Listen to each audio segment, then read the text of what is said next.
Assalamualaikum and good day. Part 1 of the video, Chapter 4.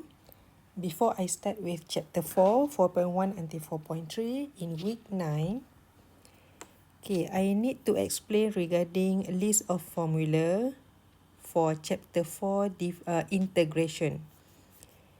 By refer to the appendix given in Kalam platform, all of these formula taken from mathematical formula book. 4.4 Properties of definite integrals, where k is a constant and f and g are continuous function within the given interval ab. These are the basic properties of definite integral. That means, for example here, when you integrate, for example, say, when you integrate k fx, where k is a constant, so you can write as k integration from a to b, the given function, integrate with respect to x. And then integrals of basic function. The first one, integrate 1 over x, you get ln x plus c. Integrate 1 over ax plus b, you get 1 over a ln ax plus b. And integrate this form, you get ln fx. I will explain in the next video. And then integration by parts, represent techniques of integration. And then 4.7, basic differentiation and integration. So for chapter 4, you may refer to this column regarding integration. And then 4.7 here represent page 23 in mathematical formula book. And then for trigonometric function, refer to this column for integration. Or you may refer to mathematical formula book page 24. Assalamualaikum dan salam sejahtera. Part 1 of the video in week 9, chapter 4, integration. Week 9, 4.1 until 4.3. Followed by week 10, 4.4, techniques of integration. 4.4.1, integration by substitution and integration by parts. The following week, week 11, last subtopic in chapter 4, represent the third techniques of integration. 4.4.3, integration using partial fractions. By the end of this week, you should be able to explain the relationship between differentiation and integration. How we relate differentiation and integration. The second learning outcome, explain the basic properties of integrals, and then evaluate definite and indefinite integral. Integral means pengamiran. Indefinite integral, kamiran tak tentu. Definite integral, kamiran tentu. If you still remember in chapter 3, applications of differentiation, regarding this example, from position, you differentiate, you get velocity. And then from velocity, you differentiate, you get acceleration. Differentiate with respect to time, sorry.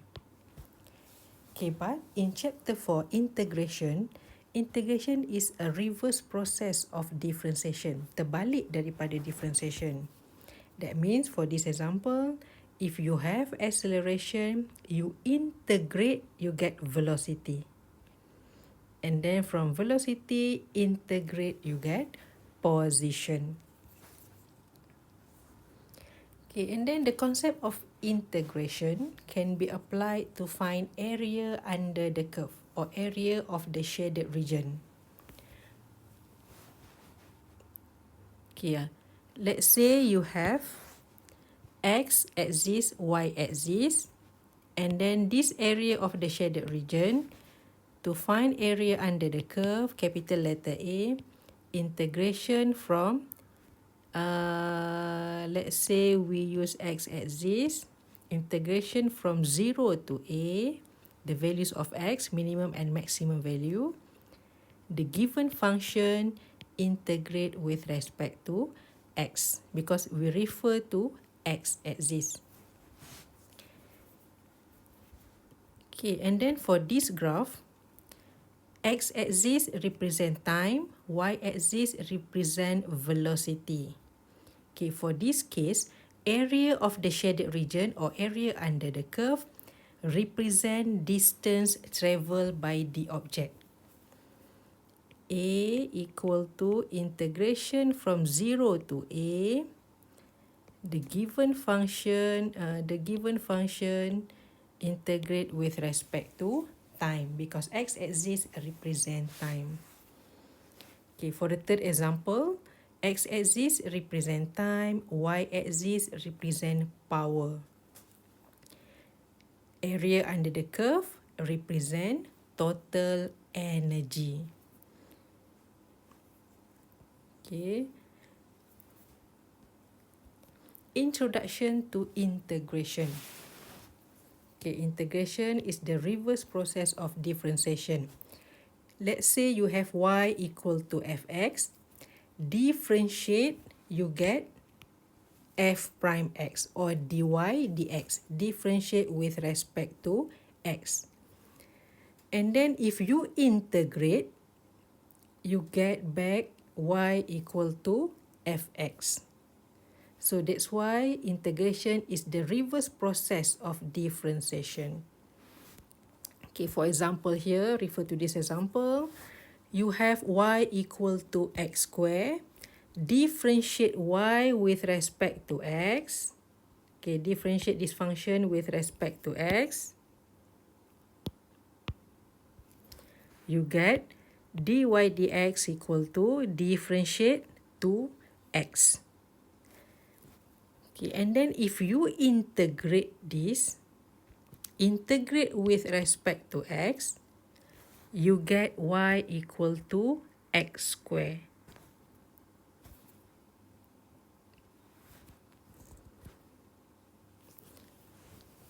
Okay. This one, 2x, represent integrand or function.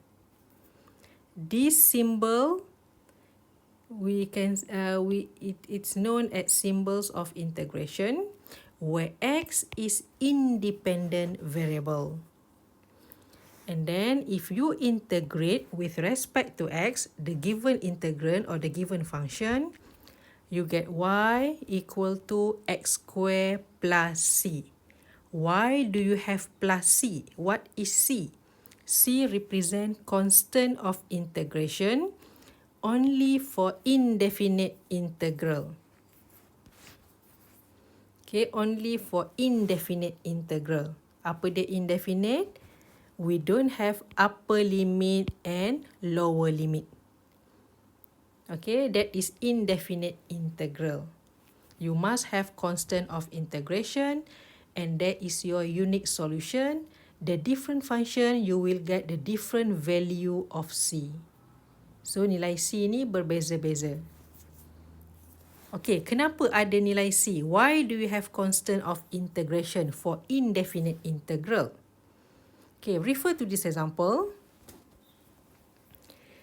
Okay, you need to find f prime x, or you need to differentiate this function with respect to x. Okay, if you differentiate, do you still remember differentiation? 1 over 2x squared, x to the power of 4, differentiate. 4 times 1 over 2, you get 4 over 2. X to the power of 4 minus 1, 3. Okay, simplify, you get 2x cubed.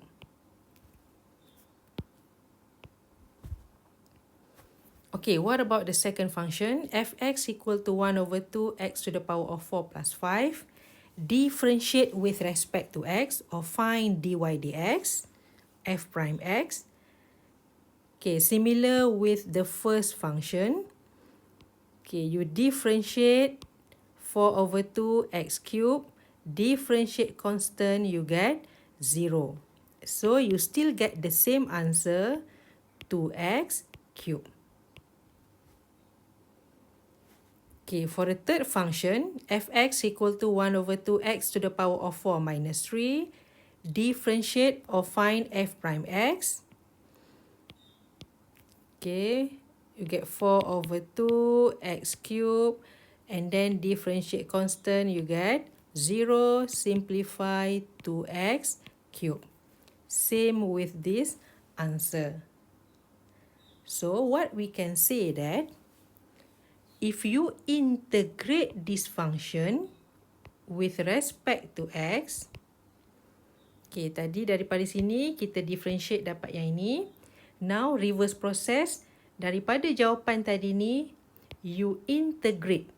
Bila integrate, you akan dapatlah semua yang ini. Okay, that means if you integrate 2x cubed with respect to x, you get 1 over 2x to the power of 4 plus c, constant of integration. Dari mana datangnya c?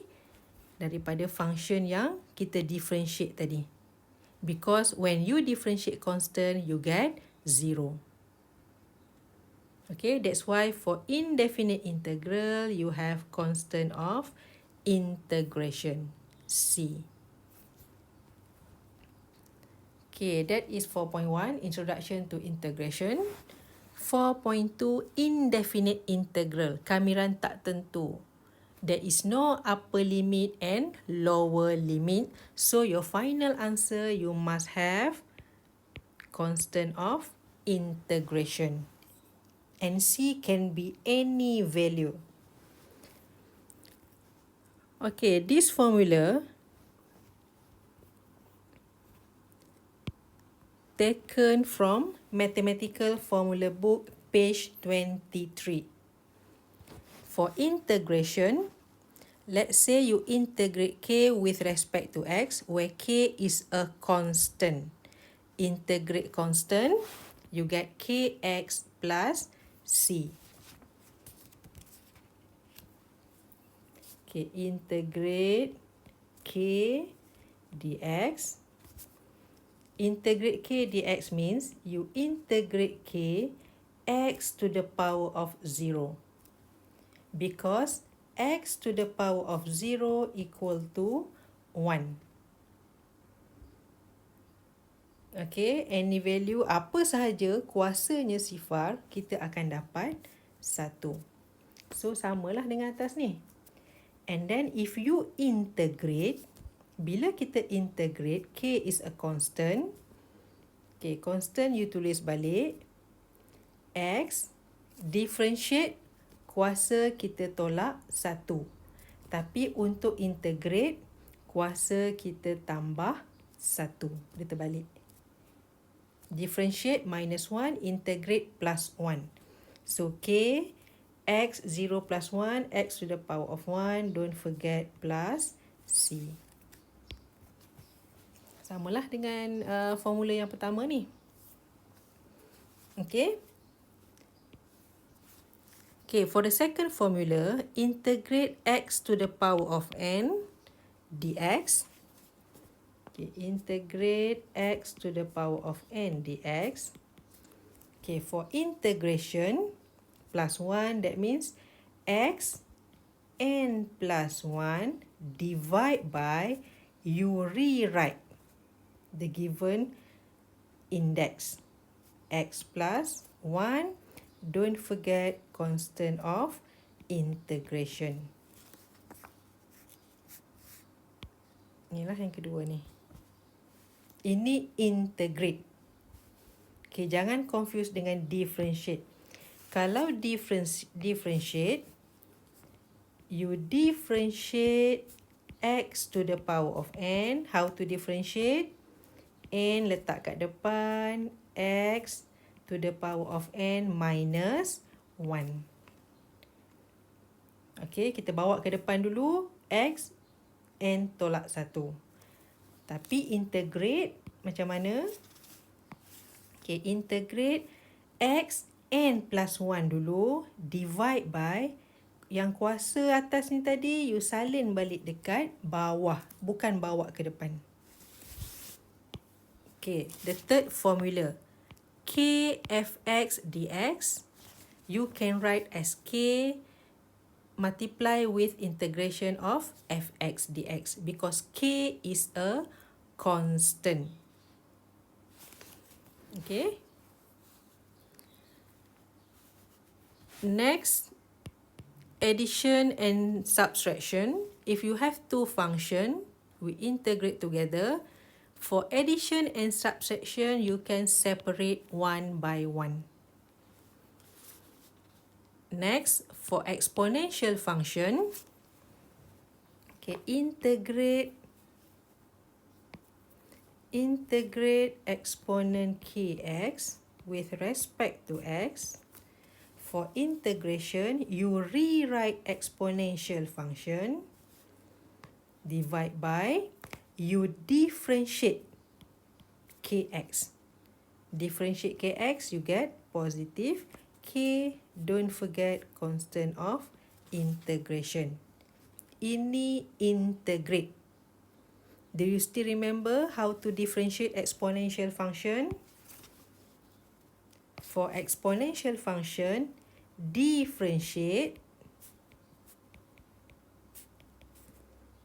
Mula-mula you kena differentiate kx, you get k, letak di depan. So k, and then rewrite exponent kx. Okay, untuk differentiate kuasa dia letak kat depan, rewrite exponent. Untuk integrate, you rewrite dulu exponent for numerator. For denominator, you differentiate kx. Okay, so jangan confuse integration and differentiation. Okay, next we have trigonometric function. Refer to mathematical formula book, page 24 for trigonometric function. Integrate sin x, you get negative cos x. Okay, terbalik dengan differentiate. Integrate sin, negative cos. Integrate cos, positive sin. And then integrate second square x, positive tangent x. Integrate tangent x, ln second x. And then for ln, we have modular sign, means ln always positive value. Okay. And then cos square x equal to negative cotangent x. What is cotangent? Cotangent x is 1 over tangent x. Second x tangent x, you get second x.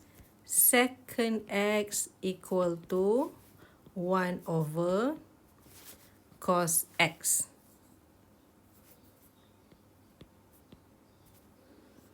And then cosecant x, cotangent x, integrate, you get negative cosecant x.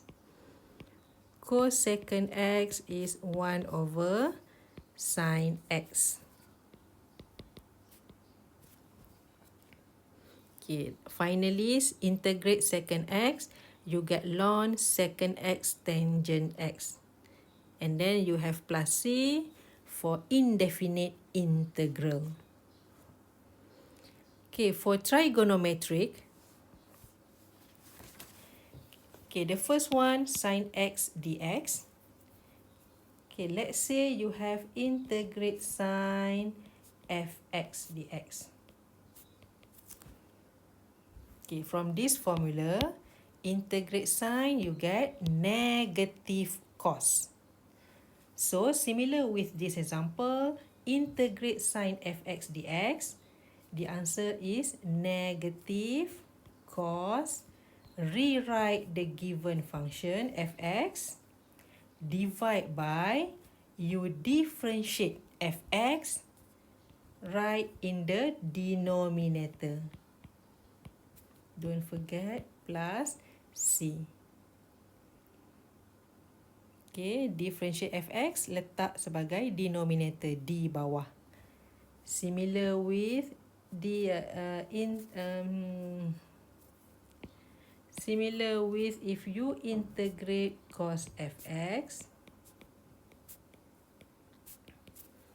Okay, refer to the second row, integrate cos x, positive sin x. So positive sin fx divide by denominator, you differentiate fx. Okay, samalah, yang lain pun samalah. Okay, the third one, mathematical formula book, page 23. 4.5, integrals of basic function. Okay, refer to the number 3. Integrate f prime x over fx with respect to x. The answer is ln fx. For definite integral plus c. Okay, if you have this form of integration, the answer is ln denominator. Okay, for example, you need to integrate 1 over x dx. Okay, integrate 1 over x dx. For this case, you cannot write as integration x to the power of negative 1 dx. Okay, you cannot change to negative index. Why? Because when you integrate x negative 1, how to integrate x negative 1? Refer to this formula, yang kedua ni.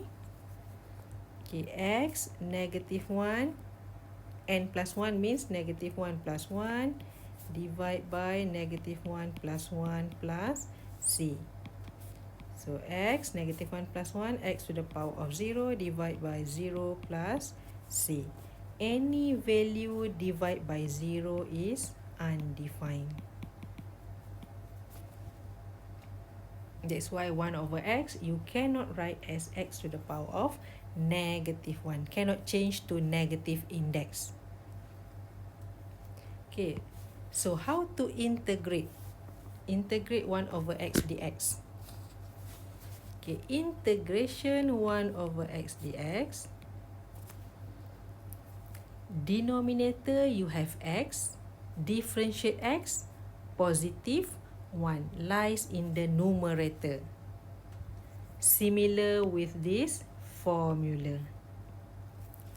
Denominator, you have fx. Differentiate fx, the answer is in the numerator. So for this case, integrate 1 over x, the answer is ln fx. What is fx for this case? Ln x plus c. Yang inilah. Integrate 1 over x dx equal to ln x plus c. Okay, for the second formula, okay, integration of 1 over ax plus b. Okay, how to integrate?